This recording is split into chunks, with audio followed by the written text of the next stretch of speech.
लोकसभेच्या निवडणुकीमध्ये या महाराष्ट्रातील जनतेनं आपल्या आघाडीला जवळपास 31 जागा या ठिकाणी दिले गेले असल्यामुळं या ठिकाणी या महाराष्ट्रावरती भारतीय जनता पक्षानं केंद्रीय सरकारने अन्याय केला। वास्तविक पाहता या महाराष्ट्राची भौगोलिक परिस्थिती पाहिली तर या महाराष्ट्रामध्ये शेतकरी असतील,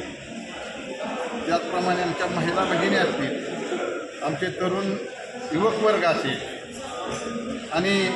सर्वसामान्य कुटुंबामध्ये शेतकरी कष्टकरी या सर्वांसाठी कोणतीही गोष्टी या महाराष्ट्रासाठी दिल्या नसल्यामुळं आज आपण राष्ट्रवादी काँग्रेस पक्ष शरदचंद्रजी पवार साहेब आणि या ठिकाणी प्रदेशाध्यक्ष जयंतराव पाटील, बारामती लोकसभा मतदारसंघाच्या खासदार आदरणीय सुप्रियाताई सुळे, त्याचप्रमाणे जिल्ह्याचे जिल्हाध्यक्ष शेवाळे बापू यांच्या मार्गदर्शनाखाली इंदापूर तालुक्याच्या सर्व तमाम राष्ट्रवादी पक्षाच्या कार्यकर्त्याच्या वतीनं या ठिकाणी भारतीय जनता पक्षाचा जाहीर आम्ही निषेध या ठिकाणी करतोय आणि आपण यापुढं तहसीलदार साहेबांना निवेदन देऊया आणि अजूनसुद्धा या महाराष्ट्रामधील आता पाऊस काळ चांगला झालेला आहे।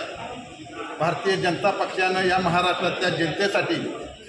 या ठिकाणी काय तर करावं अशी आमची सर्व कार्यकर्त्याची या ठिकाणी ठणकावून मागणी या ठिकाणी आहे।